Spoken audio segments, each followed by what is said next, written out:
All right, welcome back to Side Quests 006. We're continuing our foray into the works of Hayao Miyazaki today, and we're talking about his marquee classic, the movie that put him on the map for Americans, and that's Princess Mononoke. And so we welcome back Mr. Wesley Schantz. Welcome back, Wesley Schantz. Hey, thanks for having me. Thanks for making the time here in a busy weekend to talk about some Princess Mononoke. This is a great one. This is one that I never liked as much before. Like it's very different in some ways from the ones that we've been talking about, and a little bit more edgy, a little bit more graphic violence, and mature themes and things like that. Which, as I was watching it this time, though, like just made me think about a whole lot of things. Some of which I guess we'll probably not even get a chance to touch on, but like political topics, which are pretty relevant for these days, were kind of more strongly suggested by this one. Also, though, some of those same deep mythological themes that we have been touching on were really strongly, and I think in a more, maybe in some ways more complexly, kind of brought to mind watching it this time. So yeah, I don't know. Would you want to start with a little summary of the movie? Would that help out? Sure. Okay. Well, so a brief summary, and again, watch the movie if you haven't watched the movie, because I don't know why you would be interested in watching this particular podcast, or excuse me, this particular YouTube channel episode if you hadn't watched the movie. But there's this Prince Ashitaka who's part of this group of this secret and archaic group of individuals in a village that still practice a sort of noble culture that is segregated off from the world, and a demon who was once a boar, who is covered by purple maggots with red eyes and has several unnatural legs, so it sort of moves like a spider. It comes to his village in a predatory way. And so now articulating it in that way, it sounds as if this is sort of like a coming of the snake into the Garden of Eden, is how the story begins. Because what in fact happens is that in slaying the demon, Ashitaka is infected by the demon, and the demon will effectively starts the entropy process of death for Ashitaka. He will die in pain in the same way that the boar has died. He will, as he in learning his mortality knows that he is on the clock and will die because of what he is infected with, this sin or this evil that he is infected with by the boar demon who was once a god. And so another interesting theme there is that a god turns into a demon and thus infects a mortal. And well, what's interesting about that is, of course, I'm teaching Milton's Paradise Lost right now. And so what is Satan but the highest angel, which then becomes a demon who then goes to infect the mortals with evil, so that then in having a choice between good and evil, free choice enters the world. And so the highest value that exists, that is currently embodied by Americans in the West, freedom, becomes not just an ideal, but an embodied ideal, a reality, as it were. And so I suppose one thing we might want to look to, just to connect the beginning to the end, is, does Ashitaka free himself in some way, in some conscious way, by the end of the movie, in a way that he couldn't have if he stayed within his sort of Edenic village and was never infected by the boar? Well, what do you think about that, Wes? Yeah. No, I was. Yeah, I hadn't thought about it quite as an Edenic fall in that case. He is exiled from his village, of course, right? And it seems like it's partly a utilitarian thing. He could infect other people. As long as he's around, he's a danger to the village. It's the forces of tradition.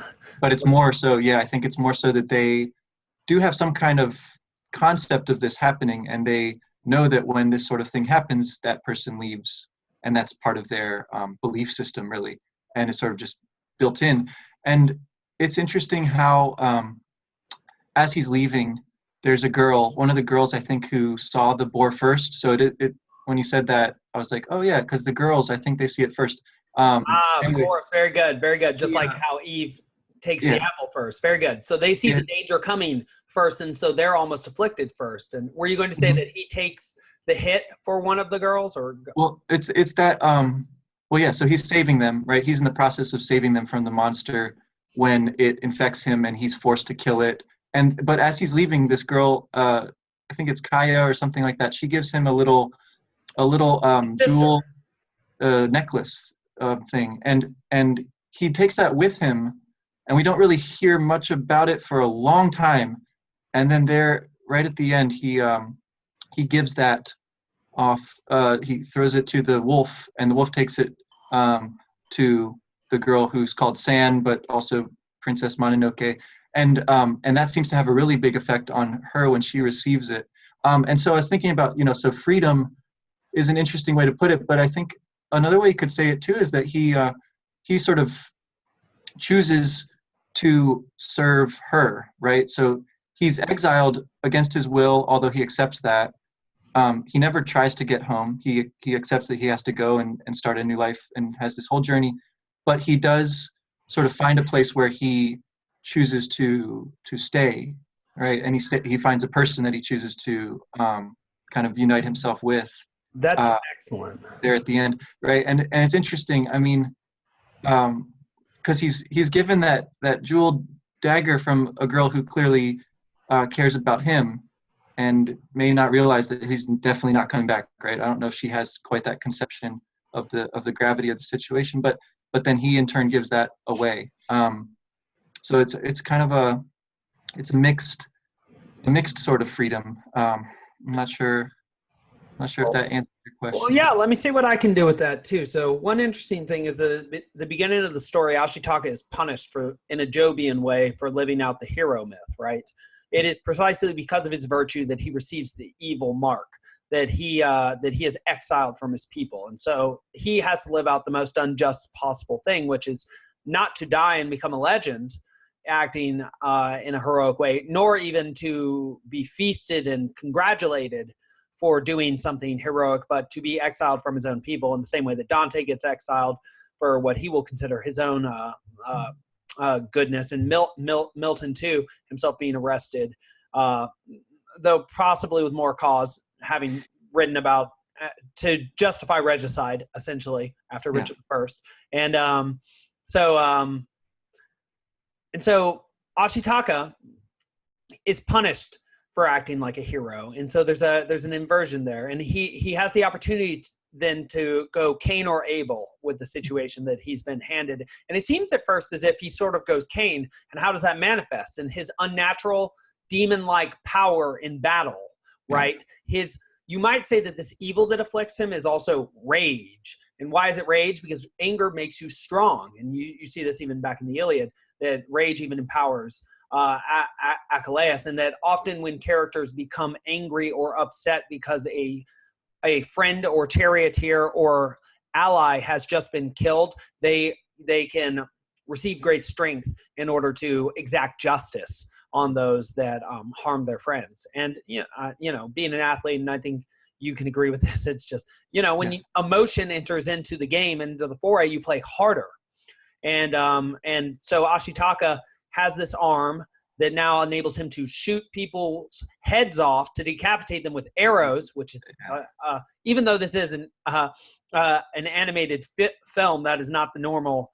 It's a little more realistic than that. Usually with the arrow shooting, they generally just kill a man. They don't necessarily knock the head off. And so he has this unnatural strength. And so it seems as if the demonic sort of possession or the evil that gets into him does have its virtues.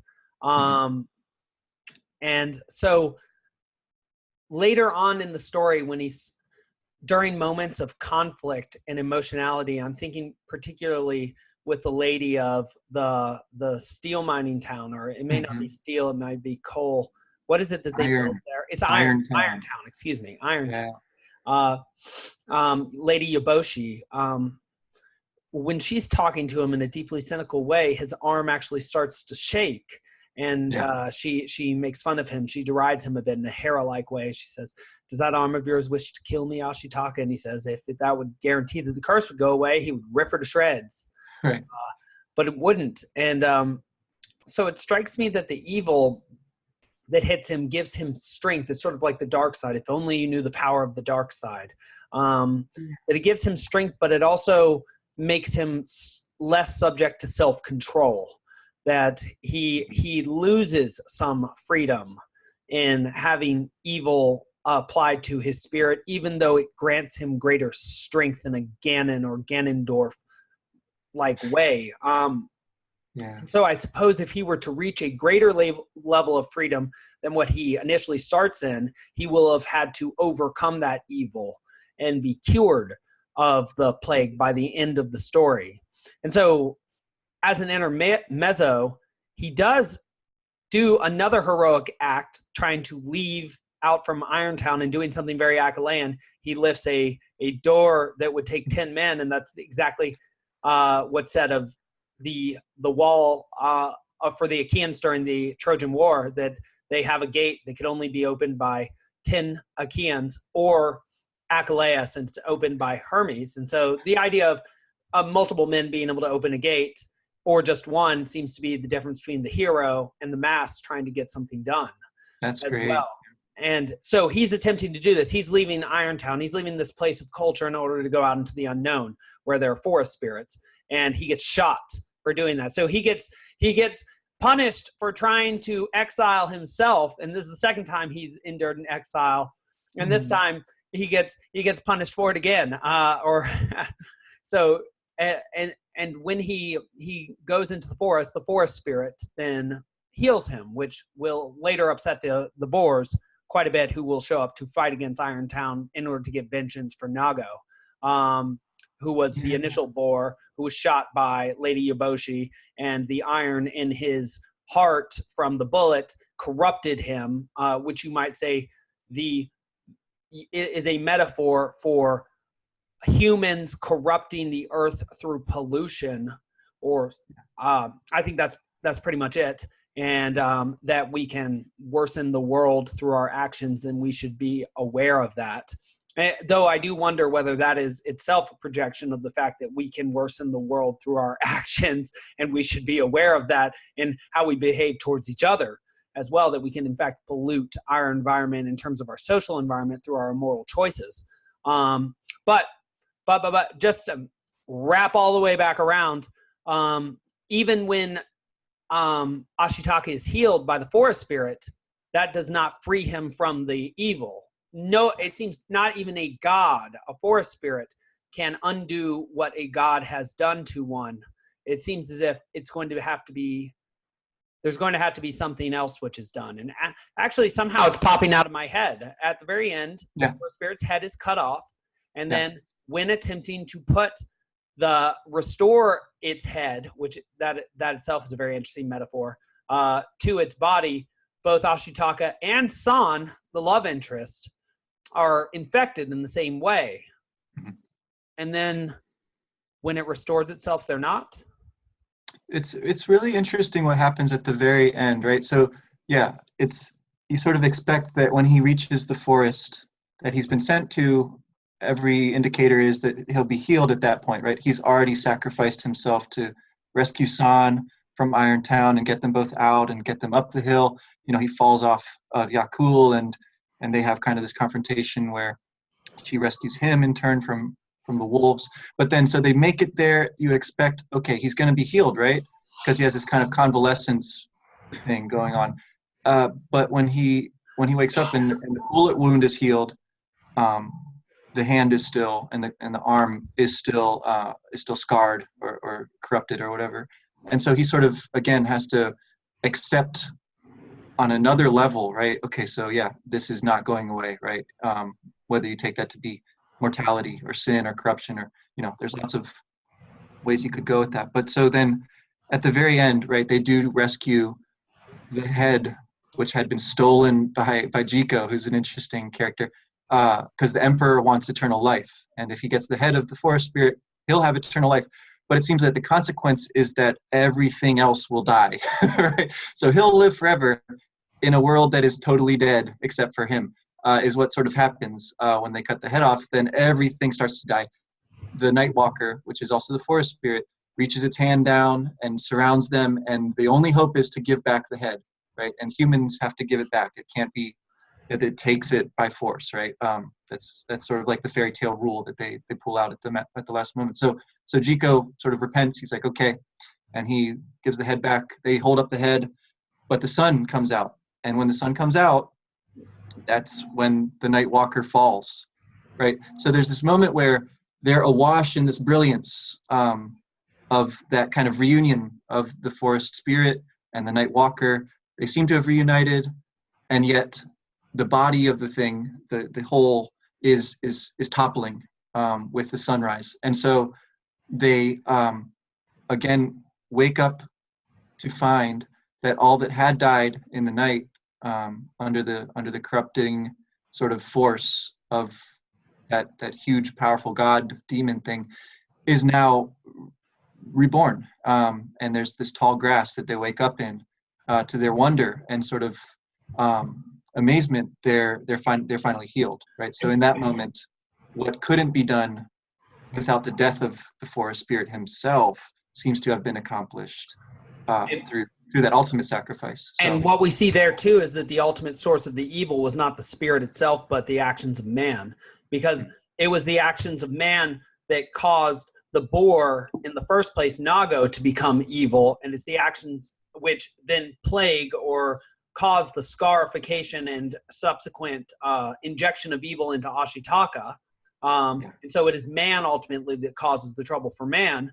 And so in the same way, at the end, when the forest spirit's head is cut off, that is when it is capable of infecting and destroying that which is around it, and effectively infects the humans with evil. And so again, it is humans using nature as an avenue for their own action, which creates the evil within their own world. And so not only within the Western tradition do we see humans sort of choosing evil and thus bringing evil into the world by embodying it, but we see this in the Eastern tradition through Princess Mononoke. And how that helps is that ultimately what needs to be accepted? Well, responsibility by Ashitaka and the humans in order to make things right, because after they have cut off the head of the forest spirit, what remains for them to do?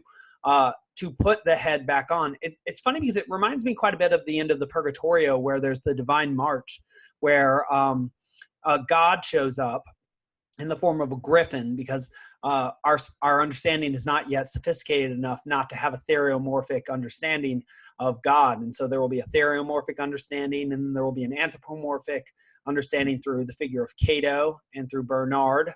And then there will be a theological or purely sort of abstract version in the Trinity, indicating that the more sophisticated your mind is, the more sophisticated your understanding of God is. And so how that relates to looking at the head being reattached to the body is that one of the things that happens in the divine procession is that the wagon, which is the church, which is joined to the griffin, which is Jesus, the wagon is attacked by an eagle, and then by a dragon, and then it is eventually corrupted into the Whore of Babylon with a giant.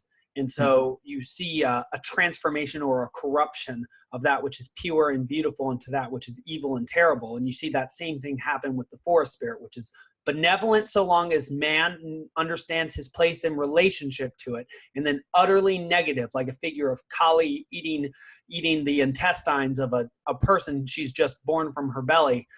Utterly negative if we act in the wrong way towards it. And so I would not see this as an environmentalist sort of movie so much as I would see this as a morality play, in that, or an epic even, with several morals, in that one of the major themes of morals here being that how man acts towards himself and his own nature, and as manifested by nature, is what affects how nature manifests itself to him. Insofar as we act well and morally, and we can work on what that actually is, nature retains its benevolent aspect towards us. And insofar as we get out of balance, out of whack, we start acting wrong, we act immorally in ways that we know will produce deleterious effects, then nature reveals itself in its negative aspect. And how does it do that with us? Well, through both disease, which happens on the body in this movie, but also through infecting us with evil, through through how to put that exactly, through nature. I don't really know how to put that, Well, all Wes. right. Well, I would try. I think something that I would say about the evil that's portrayed in this movie is that it is complex because you've got Iboshi, right, who seems like she might be kind of the bad guy. You've got Jiko, who's very shifty and clever, and Odyssean. but both of them have a little bit of they have a little bit of backstory which seems to mitigate what you might call the evil that they're doing, because Eboshi, it turns out, has this garden which is very Porco Rosso, right? And in the back of the garden there's a little hut, and in the hut are her gunsmiths, and the most skilled gunsmiths are lepers who are they're forced to be kind of recluded in that little hut, and as a result they work on guns all day and perfect them. And she has taken compassion on them, and all her workers are women whose contracts she's bought up from brothels all around the country, right? And so she's brought all these people who are sort of downtrodden and cast out and brought them together and made this fighting force which is apparently unstoppable, right? Because of their superior technology and will, right? They're so dedicated to her. And so so she's very interesting because she's got a kind of compassionate motive for her domination of nature and of other people, right? She's doing it for the best of intentions. So I don't know to what extent you can still call that evil. But on the other hand, you've got Jiko, right, who is serving his emperor. And it also seems like Jiko is, like Odysseus, very much so, seeking that which is beyond his capacity to do, right? He wants to do everything possible until he finds that thing which he cannot do, right? And he's found it, right? So he's hunted the unhuntable thing, and found it, even when he kills it, even when he captures it, that he cannot escape with his booty. Yeah, that is the scar he leaves on the world. And also, so just to add to your point, so what is the good aspect of him, even though he kills the forest spirit? Well, he does serve his emperor, but whether he serves him or himself is entirely unclear, because he seems to serve the emperor precisely because for the same reasons that Odysseus would serve Agamemnon, which is that it is in his best interest, and that he can earn the greatest name for himself by attempting to defeat a god in order to make the king immortal. But what's interesting is that he's a monk. And so that might be the good aspect you see. And he also does advise Ashitaka and help him to keep from getting his throat slit early on in the movie. Though, of course, that could be Odyssean as well, because he could see value in Ashitaka. And he's a master of tradition.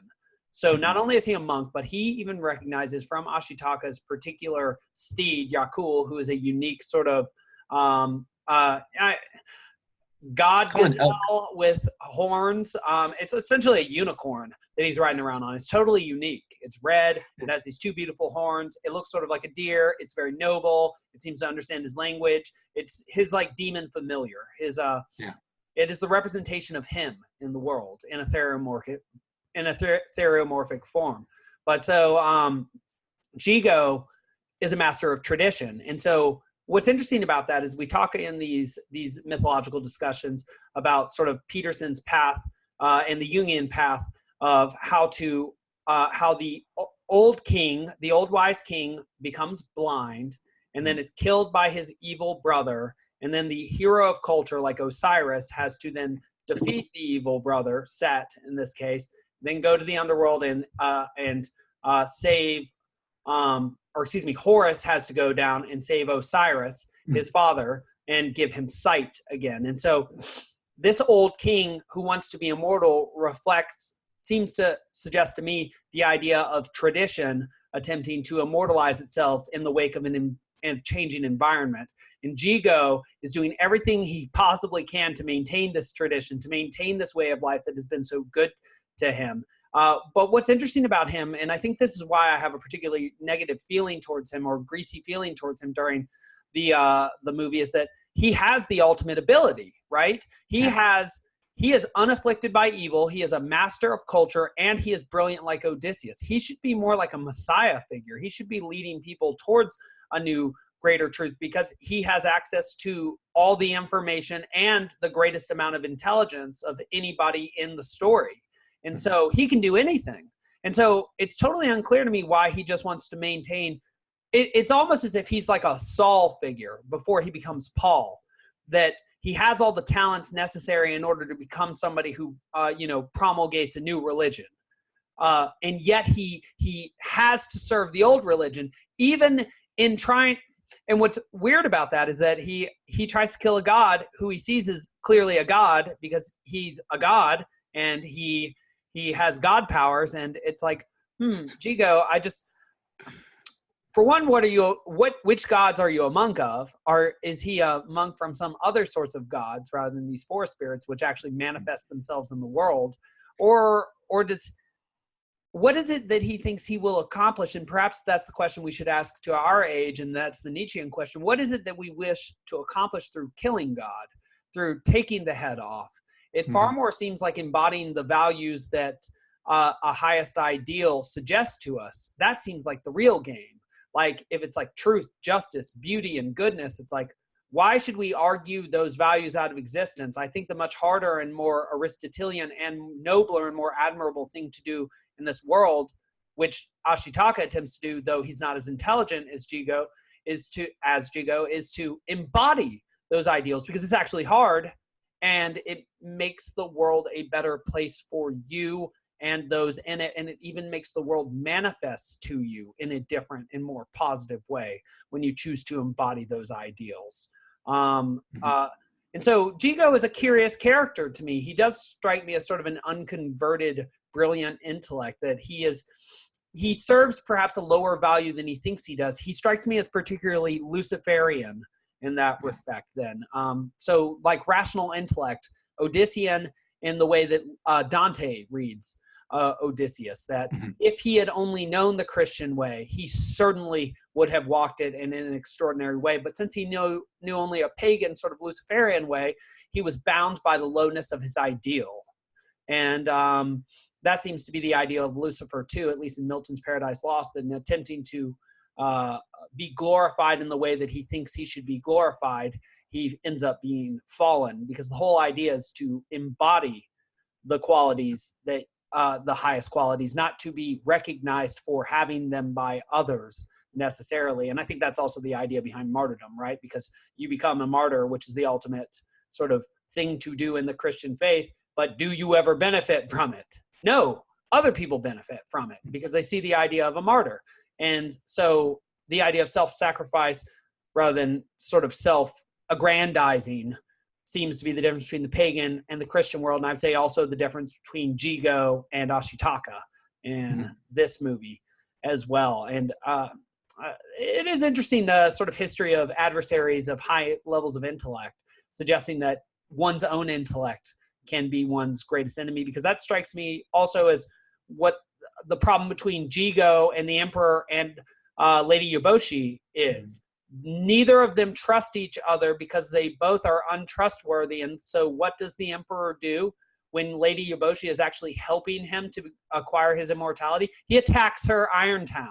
Well, it's unclear, so there seems to be some other third person, there's this other lord, some local shogun or somebody who's taking advantage of her preoccupation with hunting the forest spirit to come in and try to attack and take over. It sounds like there's some backstory there where she got her initial group of riflemen or whatever from Jigo, or Jigo was involved somehow in securing those from the Emperor maybe, or some other. So in some way she's indebted to Jigo for her kind of getting started, getting on her feet. And so now she's going, and willing to kill the god because, right, this is one person who at least has helped her in the past. And she trusts that her soldiers and the women of Irontown are going to be able to hold it in her absence against this other kind of opportunist who's attacking.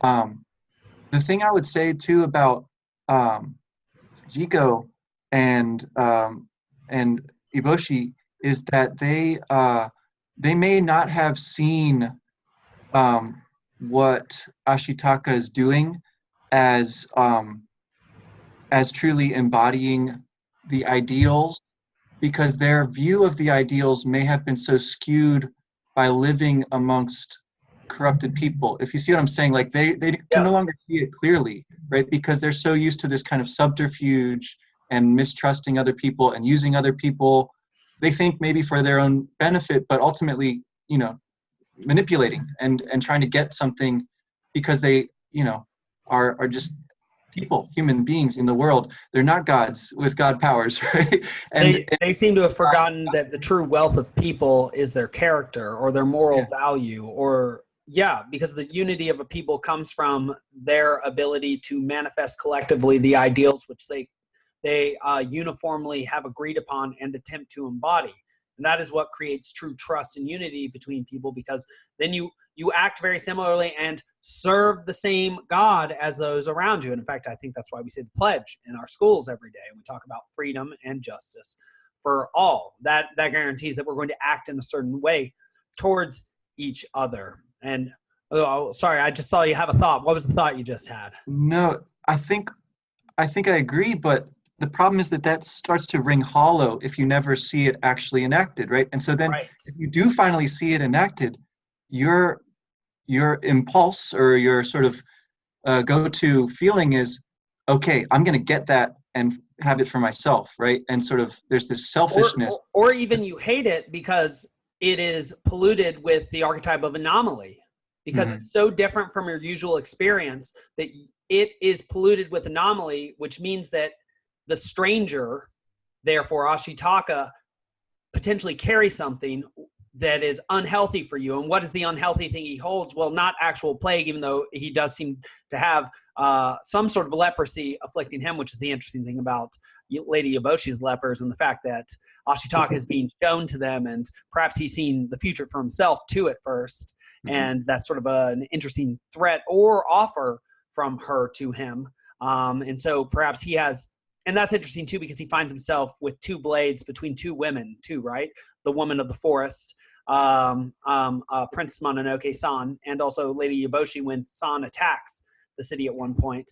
But and of course I'm forgetting my point, having gone on that diversion again. Where did I The start, Wes? anomaly thing, the plague, you were Okay, so the saying? plague, or excuse me, the anomaly is the idea that since they both serve the interests seemingly of wealth, some sort of material wealth, based on exploitation of something or another, Lady Yaboshi being sort of nature, being exploiting its riches for her gain, and Jigo sort of exploiting his position in order to, and his king and everybody around him in order to get what he wants in his Odyssean or Jacob-like way. Well, they both understand in meeting Ashitaka that he serves a greater ideal than they do, and thus they know that if they recognize that, unless rather than killing him, they are going to be forced to change because a higher ideal is magnetic.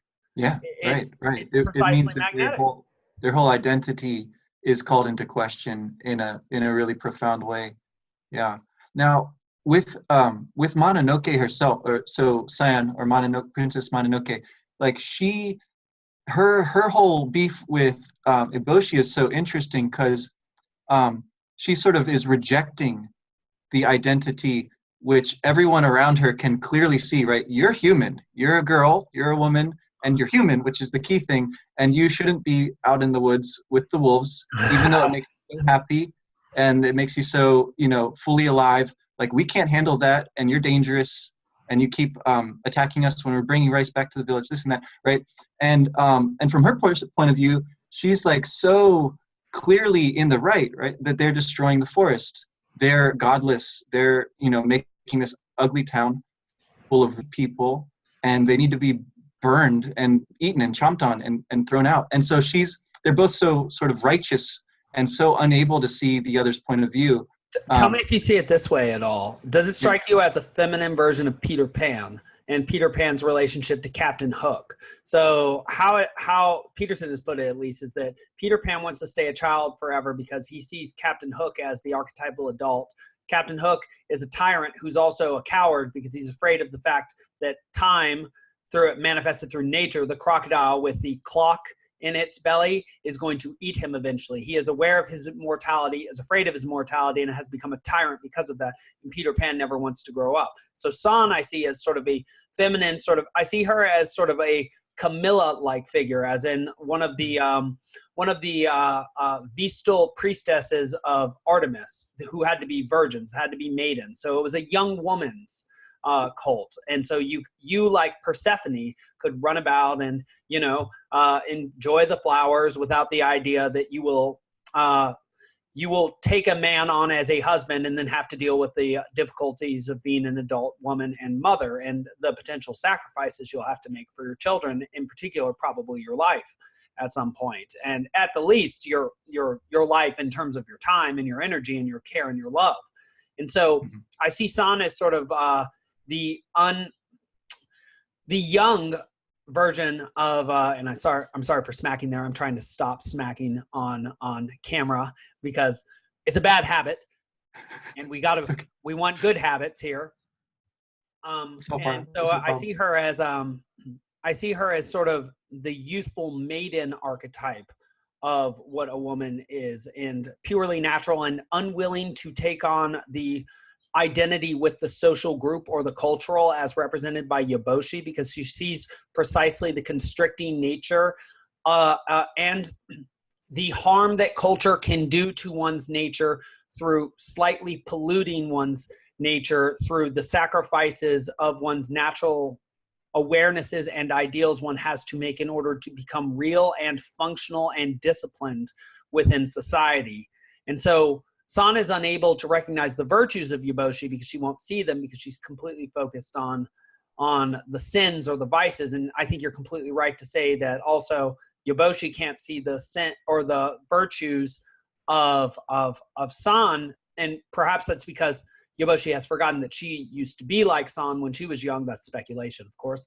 But like her, in that she may have been idealistic in the way that San was, but did not recognize the hard realities of life and shared living with other humans, because that's something that San has no experience of.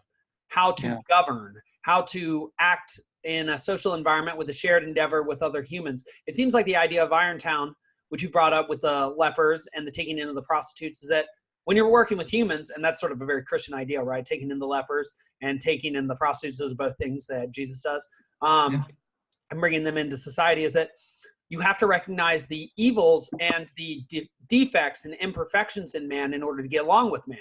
And the fact that man has to do you have to give up some bit of your individuality, or you have to give that up in order to develop a shared group identity with people so that you can unify with them towards some collective ideal, which ultimately will enable you to regain your individuality at the highest levels. And your individuality is which will enable you to embody ideal, or a new ideal, in the form of a new action pattern or new way of being that will then reinvigorate your people. And so perhaps what we're seeing is that this great battle is a battle within the spirit of these people, as manifested between Mononoke and Yeboshi, that they are trying to kill their ideal in a Cain-like way, rather than trying to embody the new ideal, because they know that will change their way of life.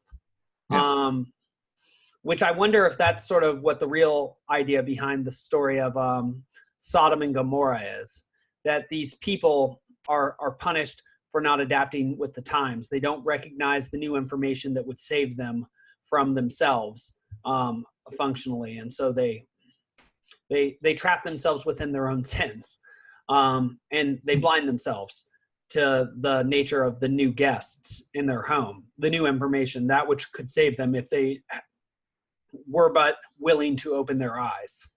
Well, the way that Ashitaka steps between the two struck me as very, clearly really significant, right? He's literally, as you say, standing between these two who are at holding daggers to each other, and he's able to mediate that conflict right through to the very end of the movie, where San goes back off with the wolves and Irontown is going to be rebuilt, and he's going to still go back and forth between the two. So he's going to be hermetic, or like a Jesus-like figure, and that he's going to join heaven and earth. He's going to be on the cross. He strikes me as precisely in that moment. I didn't mean to cut you off. I just want to try and but I did want to interject that in that moment he strikes me as the cross. He consciously endures the suffering of balancing nature, San, and culture, Yaboshi, and keeping them from killing each other. And so you need the conscious individual to mediate between the two, to establish the appropriate relationship between the two. And so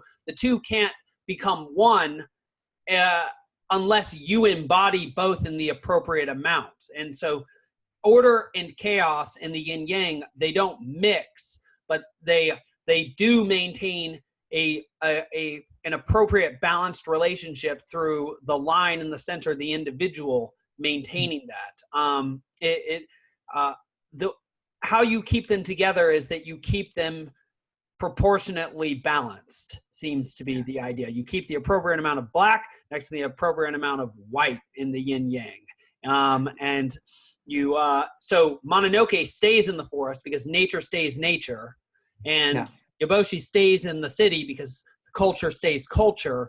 But now Ashitaka is going to mitigate between, he's going to share information between the two. He's going to be sort of like he's going to be sort of like what dreams do between the nervous system and the prefrontal cortex, or the conscious mind, as I've recently been reading in terms of tree symbolism and maps of meaning, and also Jung's seminar on Zarathustra, and also his alchemical studies, suggesting that tree symbolism is in some way deeply connected to our nervous system, and that our nervous system communicates with us not in an articulate way, but through images that come through fantasy, imagination, and also dreams, which I find a very provocative point. And well, he's the one who has the sufficient vision to encompass both of those worlds, right? And he, in some way, he is the forest now, because the forest is gone, the god is gone, and insofar as it still exists, it exists in him,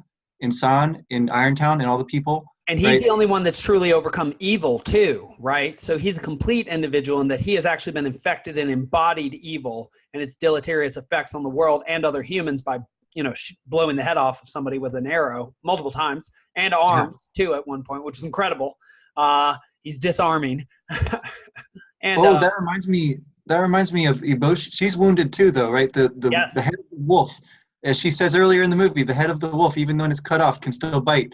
And it gets her. It chomps her arm right off, and she survives, and she's sufficiently tough to sort of maintain herself, having gone through this. But it definitely has an effect where she's respected by San, I think, in a new way after that happens, because the revenge that San has been going for this whole time has been accomplished in some way, right?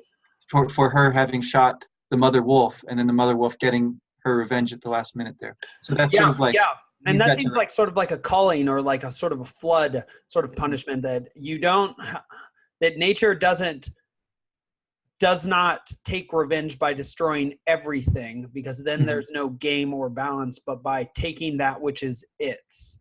And so Yaboshi has to pay a price for what she has done to the gods, but she is also paid herself. She pays her arm, but she gains respect for the gods, which means that she is now going to be able actually to embody the ideals which she at once talked about. And I think that's actually precisely why the mother wolf does bite off the arm of Yaboshi, because she had said earlier that the gods can hurt, but she had not yet felt the pain of that. She was like one of Job's friends, I would say, from the Old Testament, that she knew in a proverbial way what the gods could do, but now she knows through actual physical pain and loss what the gods can do. And that's a different sort of knowledge. And so now she is sort of released. She is released from her old way of looking at the world in the same way that San is, by the fact that now San is going to be the mother, right? Or the head of nature, and indicating that nature is going to take on a more conscious aspect. Instead of there being a wolf god, or say a boar god, there's going to be a human wolf god. Exactly. The other thing that made me think about that is the the way that the forest spirits, so the monkey god's little spirits are little monkeys, but the forest spirits' little spirits are little people with funny little clicky heads that go click, click, click, click when they turn their heads to look at you. And I found that so interesting because they're already, yeah, as you've been pointing out, right, the forest and its trees are already somehow in this shape which we can kind of jive with in a way, literal or metaphorical, and the way that the spirit of the forest is also the night walker. You know, it's sort of almost human in shape and form, although much greater and sort of freakier than any human. But And but the those forest little, spirit's face is a human face, yeah, even though right, it has a deer sort of body and it has a million horns indicating its potency as a god. But it yeah, has a very human, wise face with understanding, beautiful eyes. hmm Uh, yeah. yeah, but yeah, so you're suggesting as if, is your idea that nature prefigured the coming of consciousness of man, and Well, it's that's similar to the symbolism of man becoming conscious by eating from the fruit of the tree of the knowledge of good and evil, that it's almost as if everything is set up in nature in order to make it so that we can become conscious and therefore balance our surroundings better, almost as if our consciousness is a function of nature making us the gardeners of a garden, the whole garden being, say, the world. Yeah, I mean, it seems like at the very least, there's this kind of um, likeness on some deep level, right, between that which is really animating nature and that which like gives us vision of that thing. So there's some kind of likeness between those, and it's not entirely articulate, right? Because those little guys never really seem to speak, whereas all the other spirits do. But they have this kind of emotional they're funny too, like, so when Ashitaka's carrying the wounded man up the hill, there's one little forest guy who carries another little forest guy and they kind of smile at him as they're going up, and so there's this very interesting undercurrent of understanding, which is not necessarily through speech, which I just think it's so interesting, this little visual, right? Because telling the story through images, you're allowed to sort of do that, right? I don't know how you would quite get that across in an epic poem sort of treatment of the same material. So yeah, Well, I you know just what's interesting too is that the monkey spirits they want to eat the man in order to gain the man power, and they think that's an imitation too. And what's interesting about that is that they have not yet understood that the true power of man is the ability to imitate and the ability to acquire information from other men, that we can ingest the information that somebody else has experienced through language. yeah. And I think that's what the eating of the host is supposed to indicate, that we eat that which is the Lord being the ideals of each other, which is the respective amounts that we embody those ideals, which we acquire from each other by imitation and observation of each other's behavior. And Hmm. so the monkeys, they understand the action, but not the significance of it yet. They're not conscious enough, but they're also imitating. Yeah. I noticed there. And actually, what they're imitating is something that's considered by San the evil of man, which makes me wonder if part of why nature seems to be imitating man in this case is that when man acts in a evil or deformed way, nature imitates him and then embodies itself or presents itself, manifests itself to man in a correspondingly negative way, like we were saying earlier. Yeah. Though I would not necessarily say that those little funny spirits are negative. I might say that they look like humans precisely because that is the way by which we can perceive nature in an Yeah. anthropomorphized or spiritualized way, and that we are a living being. There are certain anthropomorphic traits that we project out onto the world, which when we recognize the fact that we do that, that allows us to see perhaps the essence of the world a little better through our sort of rose-colored glasses. So because just those spirits, so they kind of shake their heads, which sort of strikes me that they look from a different perspective, or they allow you a different perspective. They make a rattling noise, so sort of like a child, and Uh-huh. they have these giant eyes like a child, and they're small like a child, and they have big heads like a child. And so the idea seems to be like we should be learning from nature or something like that. And also they have a moment where they're really enjoying the wind. They're up at the top of the tree. And so they seem to be the wind or the manifestation of nature. And perhaps what they are is the middle ground between the nervous system and the conscious mind, or the middle ground between nature and culture, and how nature manifests itself to man in a way that is not purely nature, but in a way that can be understood by man. Like, so nature manifesting itself through, say, the imagination, through syncretized or synthesized forms, like the archetypes, which the Jungians talk about, that nature speaks through archetypes to man, like through the idea of the mother or the father or the child, the divine child, or the trickster, or something like that. And so they're sort of like little tricksters. And so what does a little trickster teach you to do? To be more conscious and to pay attention to your surroundings. And so nature is saying through these figures, pay attention to me in the way that you can, and learn from me what you ought to, and then imitate. And cool. Do you think that's what San represents? San as the new sort of guardian of the forest as a human.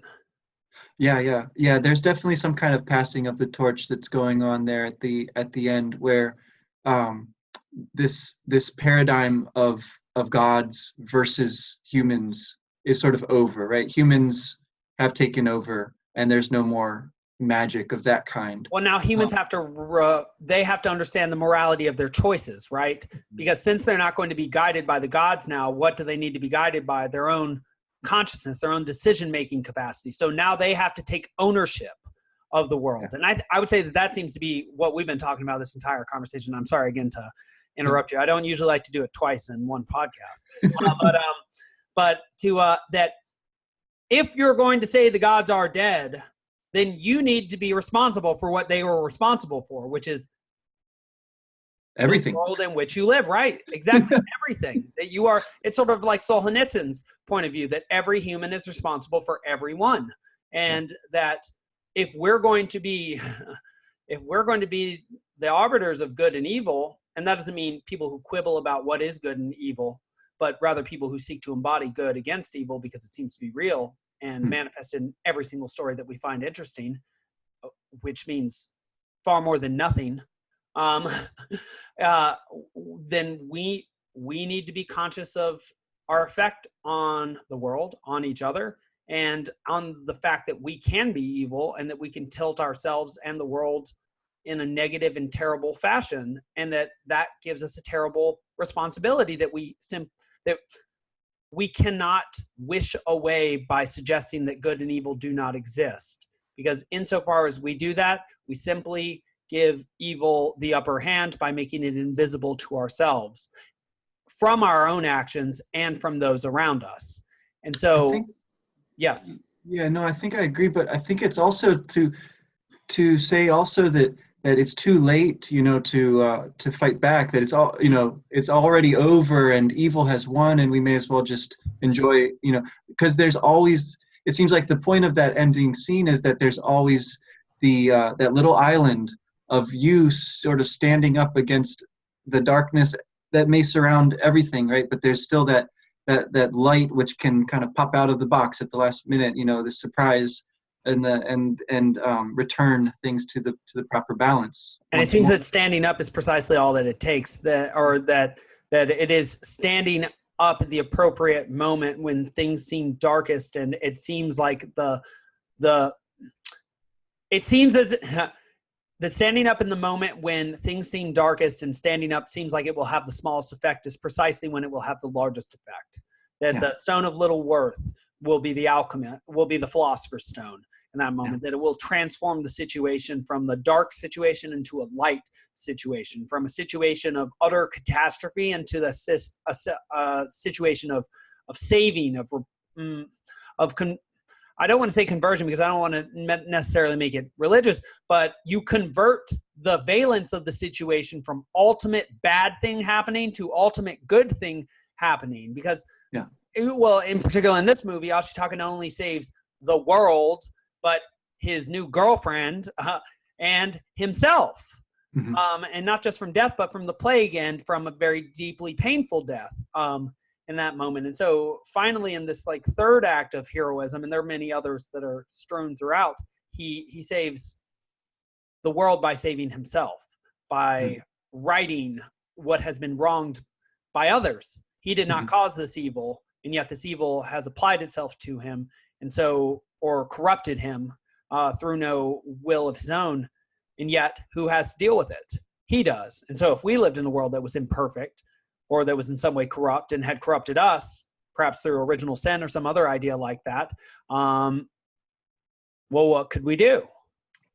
Well, yeah, I mean, it's like the fact that you will die is inescapable. The fact that you have to do something with your life, you can sort of hide from for a while, but eventually is going to kind of make itself known to you, right? So yeah, if you just like pay attention a little bit to like any of these movies or pretty much any TV show, right? You sort of see things that you're like, wow, like that's how, life is not literally like that, but that's actually like pretty realistic. Okay, like maybe I should look at some things that I'm Life is the doing. same in figure. It's figuratively Yeah, like yeah. that, right? It represents the sort of general outline of how things tend to be. I mean, I think that is why we can understand stories, because there is a such thing as morality, which is a general typology of behavior, which allows us to immediately identify good and evil actions.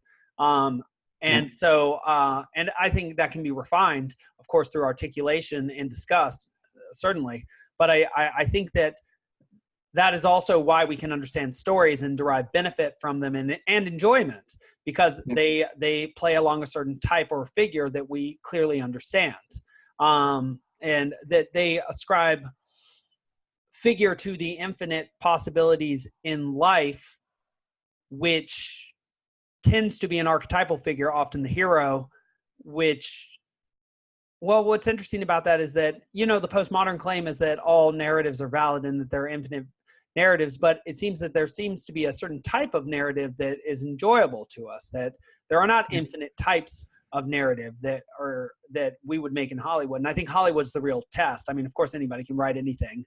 You can write, all work and no play makes Jack a dull boy over and over, but does that make a book or a script or a work of art or a life if you're just repeating the same thing over and over, or a generation of people? No, of course not. What does? Well, taking the type that is eternal and making it individual to the unique circumstance of your environment, social and natural, in the moment in which you live.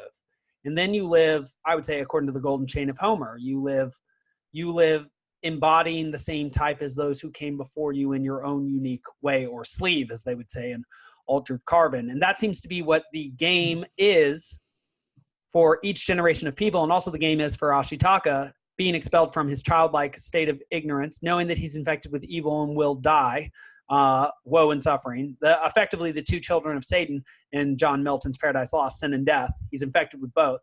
And what does he have to do? He has to transform his mindset and therefore transform the world from one of focusing on the evil that exists in the world to one of, and hating the world because of that, to one of focusing on the fact that since there is evil in the world and you are conscious of it in yourself and thus in the world, you could maybe do something to improve the world, to redeem it.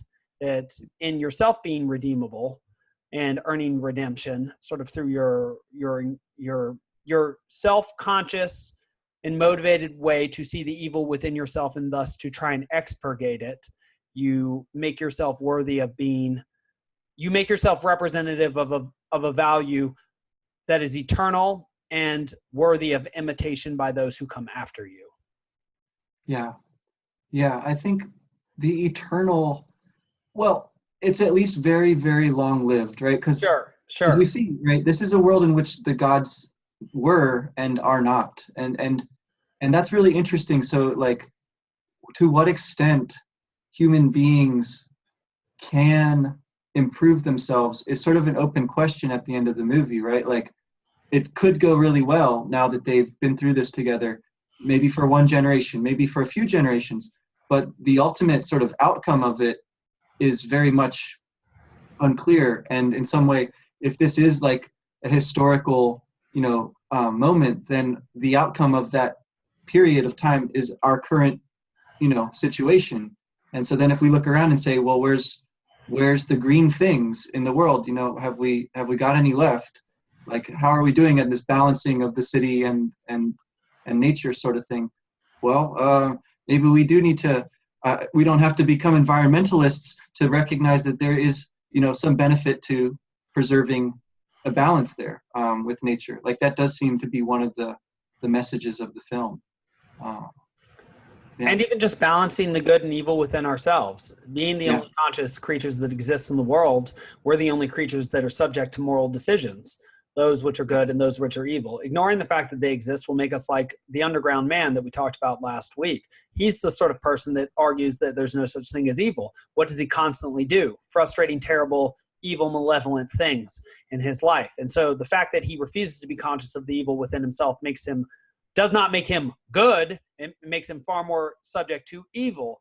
And so in our own lives, if we were to say become conscious and understand that we could do evil and had done lots of evil things in even small ways, like sins of omission, as Peterson describes, like just not doing things we know would be helpful for others, or not doing things as well as we could do them because of our own innate resentment, or not innate, but rather embodied resentment in those cases.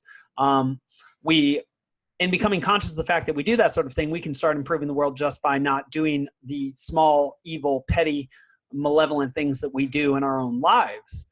And thus we can become better conscious of ourselves and also transform our lives and our surroundings by not letting the weeds overcome our gardens. And what is it you said you were doing earlier before we started tending this particular garden, Mr. West Schantz? Yeah, we're working on the yard. It's always overgrown, needs work. Yeah. Isn't it? It's an endless process, isn't it? Yeah, but enjoyable. Yeah. Well, I mean, what else are we going to do? If the weeds are always growing, you got to make room for the roses. And yeah. That's so what are we watching? What are we watching next then? Well, that is a good question. What should we watch next? What have we haven't done Castle in the Sky yet, one of his earlier works.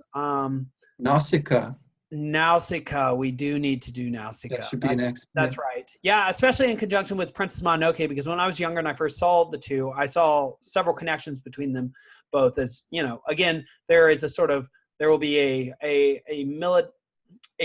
power of culture versus the power of nature. There will be a conflict between the two, but yet nature will come off, I would say, a little bit more negative, and we'll have some titans make an entrance, and that will be very, I think, deeply interesting.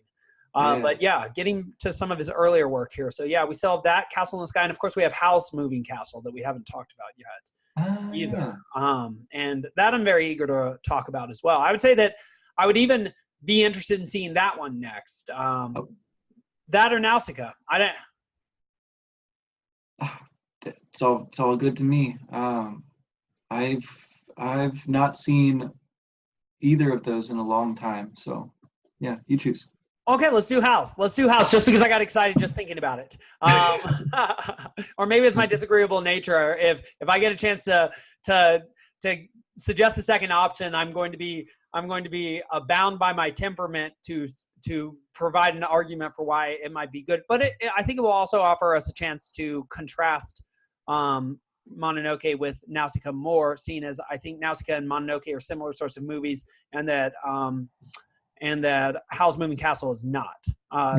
Though I'm open to whatever similarities we do find, of course, because we're not coming from an ideological standpoint, but I would say observant or information gathering perspective on this, on these stories. And so maybe that's what we can leave with. That I think the difference between us and somebody who brings a particular ideology or way of thinking to these sources of information is that we seek to learn from them and then discuss what we've learned and to unpack what we've learned and to articulate what we learned, rather than to simply wedge what we see into thoughts we have already had in order to maintain beliefs that we do not wish to change.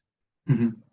Yeah, I mean, and in so doing, like, you recognize certain patterns, right? And you can talk about them with a certain amount of jargon or vocabulary which kind of accrues around them.